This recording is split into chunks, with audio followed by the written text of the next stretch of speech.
You don't have a time management problem. You have a space problem. And that's the hidden law that's been sabotaging your productivity from the start. All the alarms, new planners, and early mornings, useless, until you see what's really pulling the strings. I'm going to break down the law that decides what you finish and what you never will. Master it, and you finally take control. Miss it, and you stay stuck. Let's start with a question. When's the last time you told yourself, I'll get it done today, and you actually finished early? Be honest. If you're like most people, that almost never happens. Not because you're lazy, but because the game is rigged. You're fighting against a law you can't see. Here's the reality. There's a rule called Parkinson's law. Work expands to fill the time you give it. And on the surface, that sounds obvious. But nobody tells you what it really means. It means that your mind, almost automatically, will stretch simple tasks into massive projects. The second you give them breathing room. A 2-hour task somehow takes all day. A 1-page essay drags on for a week. A quick errand chews up your entire afternoon. But that's not even the worst part. See, Parkinson's law isn't just about lost hours. It's about who you become every time you play by its rules. Every day, you tell yourself you have plenty of time. You start slow, you check your phone, you grab a snack, you let distractions seep in. And, without realizing it, you start to believe you're the kind of person who only gets things done at the last minute. It's not just about time, it's about identity. Your habits train your brain on who you are, and your brain believes you. Let me give you a real example. Back in school, teachers always gave us a week to do a project, and almost every single time I'd start on day 6, not because I liked the pressure, but because something inside me believed there was always more time, right up until there wasn't. Fast forward a few years. That same pattern shows up at work, at home, even in relationships. You think you'll call someone tomorrow, reply to that email after lunch, start that workout later tonight. And by the time you finally get moving, the day's already gone. Parkinson's law doesn't just waste time. It turns procrastination into your default setting. Every time you delay, you teach your brain to be comfortable with unfinished business. You become the person who always runs late, who always needs an extension, who never quite gets ahead. It gets worse, because the more you repeat this loop, the harder it is to break. You don't just have bad habits. You start to trust yourself less. Ask yourself this. How many times have you set a deadline, only to move it? How many promises have you made to yourself? And broken? After a while, your word stops meaning anything, even to you. And when your brain learns that your promises are empty, why would you feel confident? Why would you believe you'll get it done this time? Now let's talk about the tricks people use to fight back.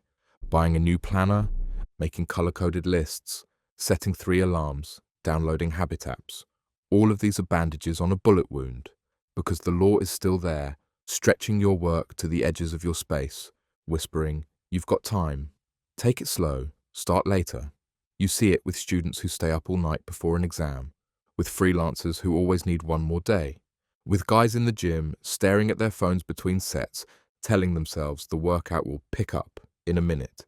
It's all Parkinson's law, eating away at your results, but even worse, eroding the image you hold of yourself.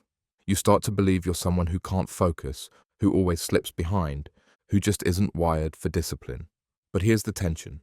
The law isn't going anywhere. The world will always give you room to drift, to push things off, to fill your space with noise. The question is, how long are you willing to let that law define who you are? Because every time you give yourself extra space, you're not just stretching your to-do list. You're stretching your sense of identity.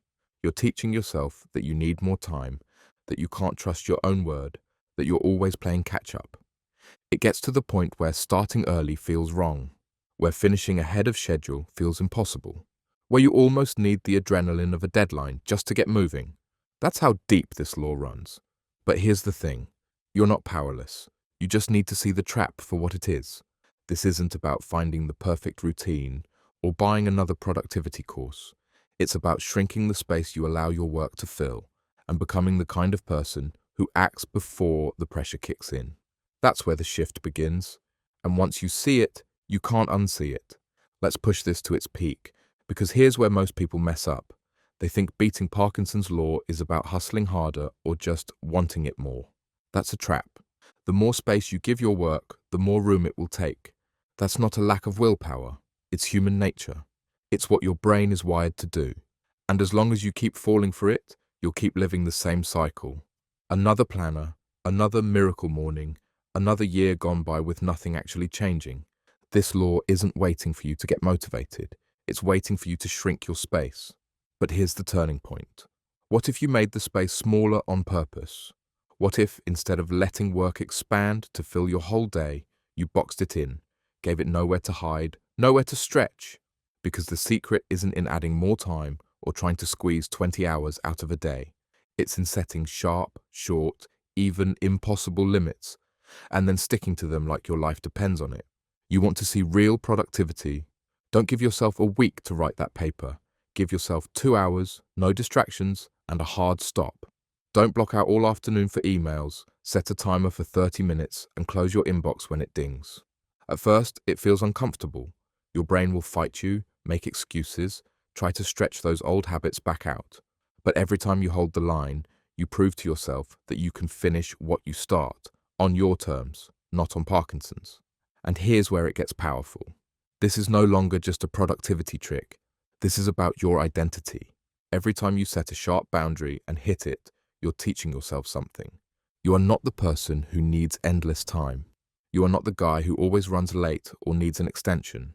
You are someone who gets it done, early, on purpose, with intention. You don't just change your output, you change the story you tell yourself. And that's when the game really shifts. The confidence you've been chasing, it starts to show up, quiet, steady, unbreakable, because now your actions match your ambitions. But let's get real. This isn't a one-and-done move. You'll slip up. Some days, you'll stretch the work. But every time you pull it back, set the limit, and stick to it, you get stronger. It's not about perfection, it's about reps. You build the identity one small, disciplined promise at a time until one day you look back and realize you're not stuck in the cycle anymore. You broke it. So, here's what I want you to do. Pick one task today, shrink the space, set a timer, no wiggle room. Hit done before the time is up, no excuses. Do that once and you'll feel it. Do it for a week and you'll see it. Keep doing it and you'll become it. And that's when you're finally free from the law nobody talks about. If you want more real talk on how to actually change your habits and identity, not just chase quick fixes, subscribe to the channel now. Drop a comment below. What's one area you're going to shrink the space for this week? And remember, you don't need more hours. You need sharper limits and the guts to hold to them. Break the cycle, reclaim your time, start today.